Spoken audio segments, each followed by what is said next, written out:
आदित्यनाथ ने इतना बड़ा जुल्म किया है और उसके बाद उनकी गोल जो बनी हुई है, उस गोल का एक व्यक्ति आगे नहीं आया है। अरे सीजीआई आगे नहीं आया है, न्याय अन्याय की बात करने वाले, राष्ट्रपति आगे नहीं आया है, राज्यपाल आगे नहीं आया है।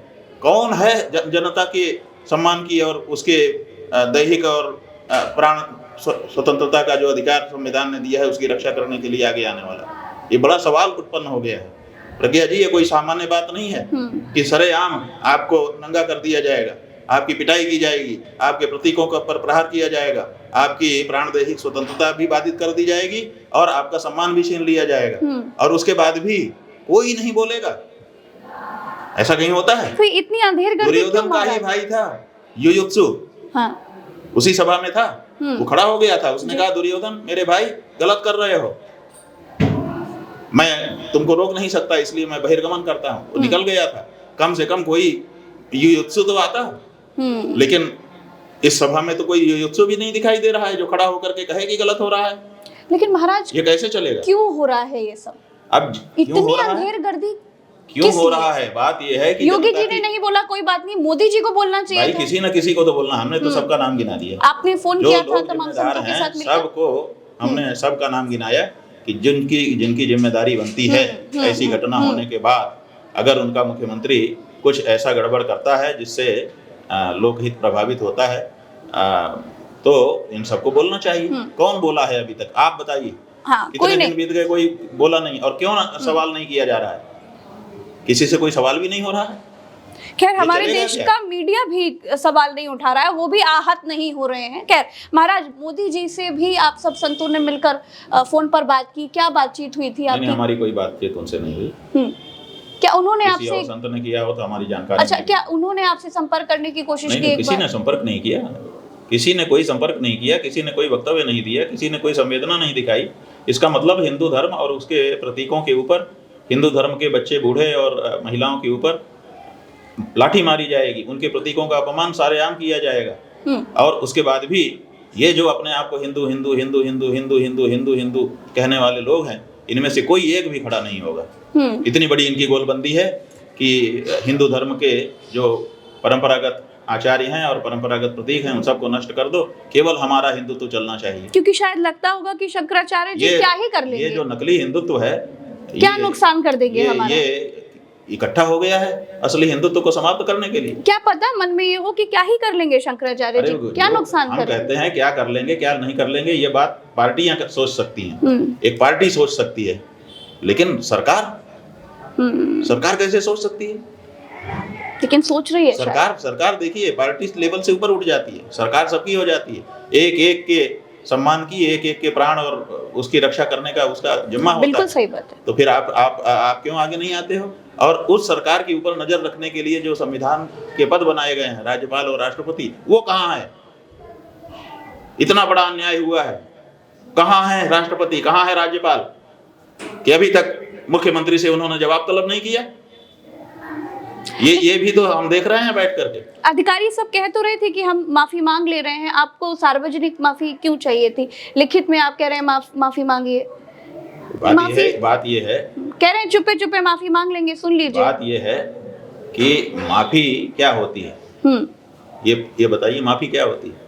माफी होती है अपने दोस्त की स्वीकारोक्ति। एकदम सही, पहली बात, बिल्कुल सही। और भविष्य में ये दोष हमसे नहीं होगा इसका वचन, यही दो चीज तो माफी होती है। सत्य महाराज। तो ये दोनों तो मिलना चाहिए था। वो कहते कि जो हुआ गलत हुआ, आगे हमसे नहीं होगा इसका वचन देते हैं, बस इतनी तो बात होती। तो कहाँ आया? वो तो हमको लोभ देने लगे कि आपको ये प्रोटोकॉल दिया जाएगा, भविष्य में आपको ये किया जाएगा। अच्छा। अभी हम फूल बरसाते हुए लेके यहीं से पालकी में चलने को तैयार हैं स्नान कराने के लिए। ये लोभ दे रहे थे। लोभ क्यों दे रहे हो आप? सवाल इस बात का है ही नहीं कि हमको क्या प्रोटोकॉल मिले क्या ना मिले, वो तो हमारा हक है। तुम नहीं दोगे तो कोई और देगा, वो तो समय तय करेगा। लेकिन आप हमको लोभ दे करके ये कहते हो कि हम मान जाएं। क्यों मान जाएं? आप किसी का अपमान करो और बाद में मुआवजा दे दो। अपमान का मुआवजा होता है। चोटी खींची गई है, बटुक छत्र तोड़ा तोड़ा गया है, इसका मुआवजा होता है कोई? बताओ किसने चोटी खींचने का मुआवजा अभी तक दिया है और किसने लिया है? कभी किसी ने दिया हो या लिया हो? कोई नजीर तो दिखाओ। ये करके आप कहते हो आप हिंदू हो। जो मुसलमानों ने नहीं किया, जो ईसाइयों ने नहीं किया, जो लुटेरों ने नहीं किया, वो आप कर चुके हो, और उसके बाद भी अपने आप को हिंदू हिंदू कहने की हिम्मत करते हो। क्या हिंदू धर्म इतना कमजोर हो गया? क्या हिंदू धर्म का गुरु इतना कमजोर हो गया कि वो तुम्हारे कान न पकड़ सके, तुम्हारे ढोंग पर, तुम्हारे पाखंड पर? महाराज, आप इतने कठोर शब्द बोल रहे हैं, कहीं आपके मठ के आगे बुलडोजर तो नहीं खड़ा हो जाएगा? आते है कि खड़ा हो जाए। आप मठ आप गिरा दो, मठ गिराने से हमारी बात का उत्तर मिल जाएगा। अगर आप हमारे मठ पे बुलडोजर चलाएंगे, चला दीजिए, आपके पास बुलडोजर है, आपके पास पुलिस है, कोई क्या कर सकेगा। लेकिन उससे जवाब हो जाएगा हमारे द्वारा उठाए गए प्रश्नों का। उससे आप हिंदू साबित हो जाओगे असली। अगर हो जाओ तो कर दो। और अगर हम मठों से बंधे हुए थे कि हमारा मठ ना टूट जाए, तो हम ये आवाज ही ना उठाते। हम आवाज जो उठा रहे हैं, इससे क्या तुमको समझ में नहीं आ रहा है कि ये मठ वठ से प्रभावित नहीं होगा? तोड़ दो जितना मठ तोड़ना है उसको। क्या हमारी प्रकृति आपको समझ में नहीं आ रही है? आपकी नाराजगी कैसे शांत होगी भाई, महाराज? हमारी नाराजगी शांत होने का मतलब है कि पहले तो गौ माता की हत्या बंद हो। गौ माता के बारे में एकदम स्पष्ट संदेश देश की बहुसंख्यक जनता की भावना के अनुरूप सरकारों के द्वारा दिया जाए कि ये पशु नहीं है, ये माता है, और उसी अनुसार फिर उनका सब कुछ होने लगे। दूसरी बात ये है कि हमने तो यहाँ तक कह दिया कि अगर गौ माता को आप राज्य माता घोषित करते हो और गौमांस का जो निर्यात भी, तो गौ माता को गौ माता तो मानते हैं? कहाँ मानते हैं? मानते होते तो उनके सूची में पशु लिखा जाता, गाय को पशु सूची में गाय रहती। हम आपको बहन कहें और नौकरानी वाली जो लिस्ट है उसमें रख दें? बताओ। कहने के लिए बहन, प्रज्ञा, और जब सूची निकालो तो उसमें नौकरानी वाली सूची में, सही लगेगा आपको? ये तो अपमान है। तो फिर तो राज्य की जो सूची है, पशु सूची, आप उसको निकलवा लीजिए। अभी जाके सर्टिफाइड कॉपी निकलवा लीजिए, उसमें गाय लिखी हुई है। यही तो हमारा कहना है कि पशु सूची में से गाय को हटाओ, गाय को रिस्पेक्टेबल एक सूची बनाओ कि हमारे यहाँ सम्मानित लोगों की ये सूची है, उसमें गाय माँ के रूप में उसको दर्ज करो। तो ये तो उनके विचारों से मेल जोल खाती है बात। आप कहिए, आपकी बात विचारों से मेल जोल खाती है, बिल्कुल सही है, लेकिन विचार क्रियान्वित कहाँ हो रहे हैं? विचार जो है केवल बोलने के लिए कहे जा रहे हैं, उनको क्रियान्वित कहाँ किया जा रहा है? अगर क्रियान्वित किया जाता होता तो क्या बात थी?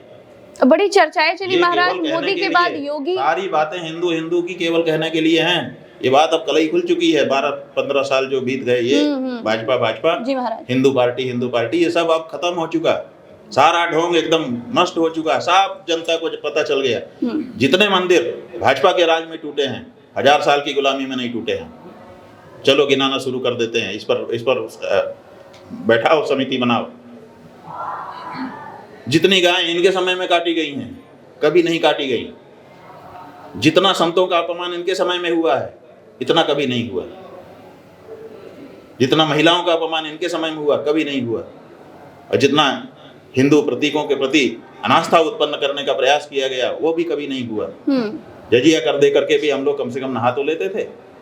आज तो आपकी पुलिस खड़ी होकर के कहती है कि खबरदार जो आगे गए। तो ऐसी परिस्थिति में ये जो इनका हिंदुत्व का चोला है, वो बिल्कुल साफ निकल करके आ गया कि हिंदू नाम की चीज इनके अंदर नहीं है। हाँ, घटाटोप बहुत बड़ा हिंदू हिंदू हिंदू हिंदू है।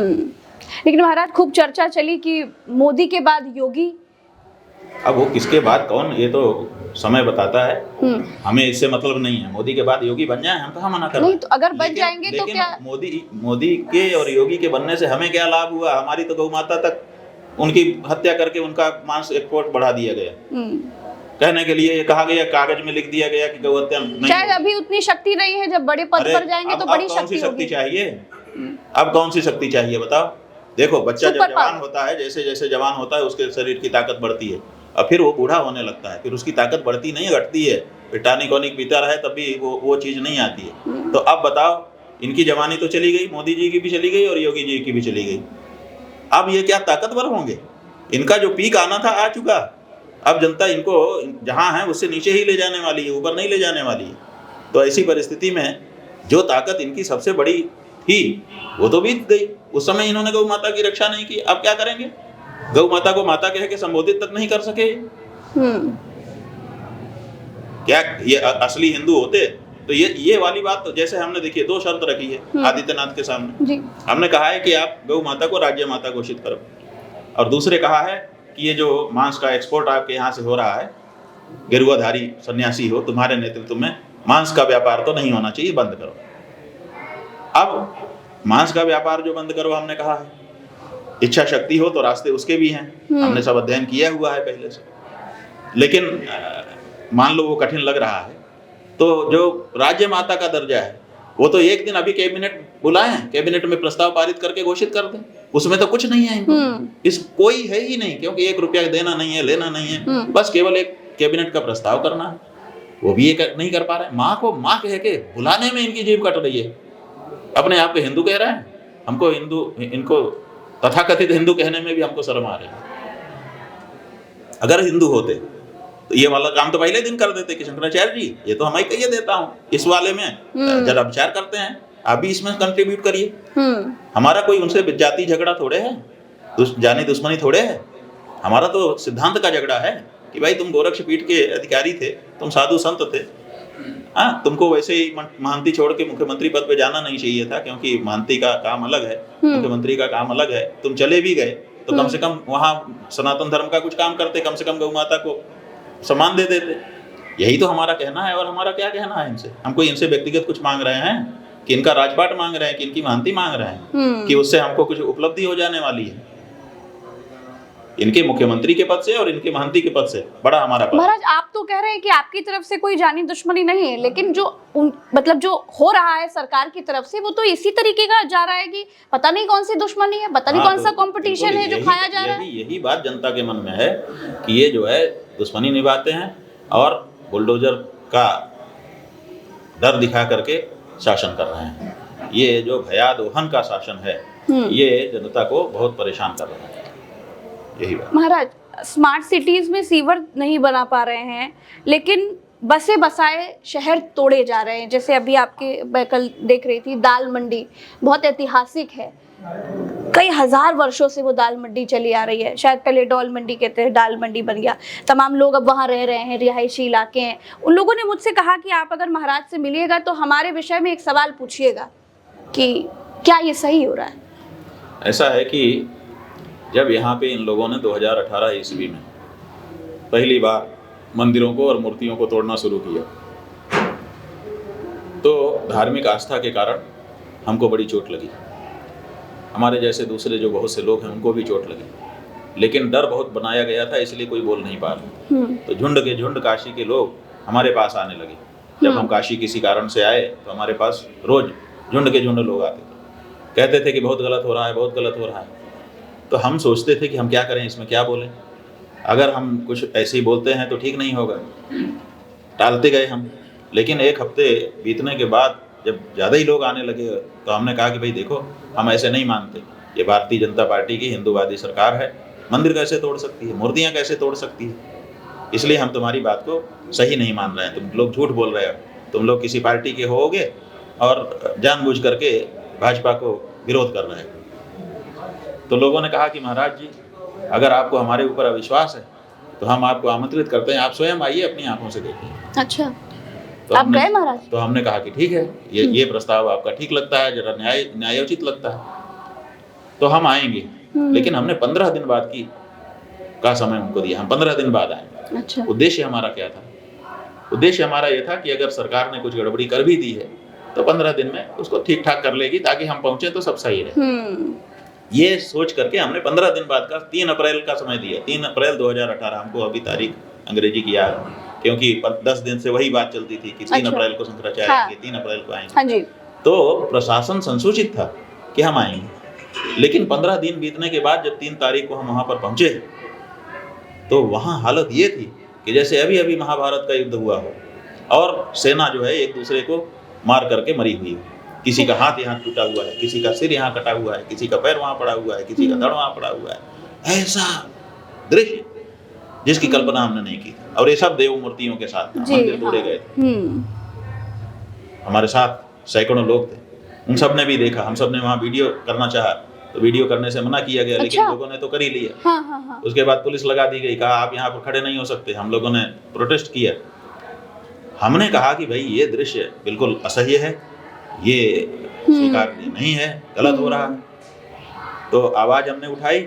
उसके बाद उन लोगों ने वहाँ पर लोगों का जाना बंद कर दिया और वहाँ पर जो मंदिर तोड़े गए थे, हमने एक भारत माता का मंदिर था, सबसे पहले उसको तोड़ा गया। भारत माता का मंदिर, देखिए राम जी का मंदिर, शिव जी का मंदिर, ये सब तो फिर भी हम समझते हैं कि चलो ये हम हिंदुओं का है, आप धर्मनिरपेक्ष सरकार हो, भारत माता की जय बुलाते हो। भारत माता का मंदिर सबसे पहले वहाँ तोड़ा गया। तो वो मंदिर तोड़ दिया गया था, मूर्ति बची हुई थी चबूतरे पर। अच्छा। तो हमने कहा भाई हम इसका संरक्षण करेंगे। हमने एक पुजारी तुरंत नियुक्त किया। हमने कहा हम तुमको जो चाहिए वेतन दक्षिणा देने को तैयार हैं, तुम रोज हमारी तरफ से यहाँ पूजा शुरू करो। तो उसने शुरू किया। दूसरे मंदिरों में पूजा शुरू हुई। अब पुजारी को वहाँ जाने ना दें, फिर उसके लिए हम लोग लड़े, तो किसी तरह से उसको जाना शुरू हुआ। उसके बाद फिर इन लोगों ने संगठित व्यवस्था बनाई। हमने काशी वासियों को ये बात बताने के लिए यात्रा शुरू की। काशी की गलियों में 700 किलोमीटर चले हैं। अच्छा। पैदल नंगे पांव। 1450 पौराणिक मंदिर हैं काशी में। हमने सबका दर्शन उसी बहाने किया, जगाते हुए लोगों को मंदिरों में जा जाके दर्शन किया। 40 दिन हमको लगा। 40 दिन पद यात्रा करते हुए काशी के हर गली के हर घर के सामने से गुजरे और यही कहा, हर हर काशी विश्वनाथ गंगे, हर हर महादेव शंभो, काशी विश्वनाथ गंगे, बचाने हर मंदिर शिव का, चले हैं सनातनी। ऐसा कुछ उस समय का नारा था हम लोग। और हम लोगों ने सबको जगाया, कोई आगे नहीं आया। टेलीफोन हजारों आते थे, व्यक्तिगत रूप से आके लोग मिलते थे कि आप बिल्कुल सही कर रहे हैं, बिल्कुल सही कर रहे हैं। लेकिन हम क्या करें, हम नहीं आ सकते, खड़े होने की हिम्मत, हम साथ नहीं आ पाएंगे, हम साथ नहीं आ पाएंगे। तो हमने देखा कि काशी के लोग खड़े ही नहीं हुए। 40 दिन तक हमने ये जागरण किया। फिर हम शहर से निकल करके गांव में गए। 1400 गांव हैं वाराणसी जिले में। हमने गाँव की यात्रा की। अच्छा। और गाँव में जब हम गए तो हालत ये हो गई कि एक गाँव में तो हमको घेर लिया लोगों ने पिटाई करने के लिए। अरे ये झूठ बोल रहा है मोदी योगी के आपको। हाँ जी। अच्छा। और मारने के लिए आ गए। तो हमारे उन्होंने कहा कि आप ये झूठ बोल रहे हो, मोदी योगी मंदिर कैसे तोड़ सकते हैं, बिल्कुल झूठ बोल रहे हो आप कांग्रेसी हो, ये हो वो। तो हमने उनको कहा कि भाई देखो, संयोग से इंडिया टुडे नाम की एक पत्रिका थी, उसने एक अंक में स्टोरी निकाली थी मुख्य पृष्ठ की। अच्छा। कि काशी में जो विध्वंस हो रहा है, एक अंक में निकाला उन्होंने, बाद में वो भी चुप हो गए। और यहाँ के अखबारों ने तो छापा ही नहीं कुछ, साफ चुप थे। बीच बीच में एक आध छोटा मोटा छापते। तो वो इंडिया टुडे हमारी गाड़ी में था। हमने कहा कि रुको भैया, मारने से पहले 1 मिनट रुक जाओ। तो हमने हमने कहा इंडिया टुडे हम थोड़े छापते हैं अपने घर में, ये पढ़ो। तो उन्होंने जब पढ़ा, उसको पलट के उसमें फोटो और वो सब दिए हुए थे और बातें थी। तब उन्होंने कहा कि अरे शंकराचार्य, स्वामी जी, उस समय हम शंकराचार्य के पद पर नहीं थे। उन्होंने कहा स्वामी जी हमसे गलती हो गई, हम समझ नहीं पाए, हम कल्पना भी नहीं कर सकते कि योगी मोदी ये सब कर सकते हैं। हमने कहा हम भी यही सोचते थे, लेकिन ये सच है, ये हो रहा है। तो ऐसी परिस्थितियां बनी, कोई सामने आया नहीं। तो तब से हमने सोच लिया कि अब काशी में जो कुछ हो रहा है हम तो नहीं बोलेंगे। इसलिए दाल मंडी हो चाहे कोई दूसरी जगह हो, अब जब विध्वंस का पहला हथौड़ा चला था उस समय आप बोले नहीं, अब आप बोल रहे हैं। जब एक के बाद एक सबका नंबर लग रहा है तो अब हम क्या बोलें। हमको तो उसी समय हमने कह दिया था कि काशीवासियों पछताओगे, आपका सब कुछ जा रहा है, आपका धन जा रहा है, आपका धर्म जा रहा है, आपकी संस्कृति जा रही है, आपका सब व्यवहार जा रहा है, क्या मिलेगा आपको। अब लोगों को कमाई बढ़ गई है, कहते हैं कि जनता बढ़ गई है, हमारी कमाई बढ़ गई है। कमाई से ही सब कुछ होता है क्या? एक व्यक्ति के जीवन में कमाई ही सब कुछ होती है, धन ही सब कुछ होता है क्या? संस्कृति, सभ्यता, क्या उसकी जीवन शैली, इसका कोई मायने ही नहीं होता क्या? उसकी आस्था का कोई मूल्य ही नहीं होता। और अगर संस्कृति से विहीन, धर्म से विहीन, आस्था से विहीन जीवन है तो क्या वो जीवन है? इस बात का पछतावा तो थोड़े दिन के बाद काशीवासियों को होने वाला है। और हमने उसी समय कह दिया था, हमारे वक्तव्य है कि आप पछताएंगे। और उसी समय हमने कहा था कि यहाँ पर जो नींव हिलाई जा रही है मंदिरों की, इससे दुर्भिक्ष, मरण और भय फैलेगा, और उसी के बाद कोरोना आया था। उसका भी लोगों ने अनुभव कर लिया है। लेकिन उसके बाद भी चूंकि प्रचार तंत्र उनके हाथ में है, अपने आप को बहुत अच्छे ढंग से वो प्रचारित करते हैं, इसीलिए अभी काफ़ी सारी जनता है जो सच्चाई से परिचित नहीं है और इसीलिए उनके पीछे है। लेकिन जैसे जैसे ये सच्चाई लोगों के सामने जा रही है, लोगों का मोहभंग इनसे हो रहा है। महाराज, योगी आदित्यनाथ तो कुछ नहीं बोले, लेकिन अखिलेश यादव ने बोला कि शंकराचार्यों के साथ, संत समाज के साथ बहुत गलत हो रहा है। कुछ कहना चाहेंगे आप? बात यह है कि हमने उसी समय कहा कि कम से कम हमारी पीड़ा के साथ खड़े तो हुए। कोई भी जिस समय आपको पीड़ा दी जा रही है उस समय आके खड़ा हो, आपको अच्छा लगता है, सबको अच्छा लगा। हमारे बारे में क्या कहेंगे महाराज? हाँ? हमारे बारे में क्या कहेंगे? आपके बारे में, आप जो है एक संवेदनशील पत्रकार हैं। हमको बताया गया कि जो अन्याय अत्याचार वहाँ पर माघ मेले में हुआ, उसके बारे में मुखर होकर के आपने आवाज़ उठाई। ये जो संवेदना है, यही संवेदना आम लोगों की रक्षा करती है। जो आप लोग आवाज़ उठाते हैं उससे कुछ लोग बचे हुए हैं, नहीं तो ये तो काट करके खा जाएं सबको, नाश्ता बना लें सवेरे का। इसलिए वो संवेदना कितना अच्छा होता कि हमारे मुख्य धारा की मीडिया में भी वो होती है। लेकिन ठीक है, जिनके अंदर वो संवेदना है हम उनका स्वागत करते हैं और प्रार्थना करते हैं कि ये संवेदना उनकी न मरने पाए, नहीं तो सब समाप्त हो जाए।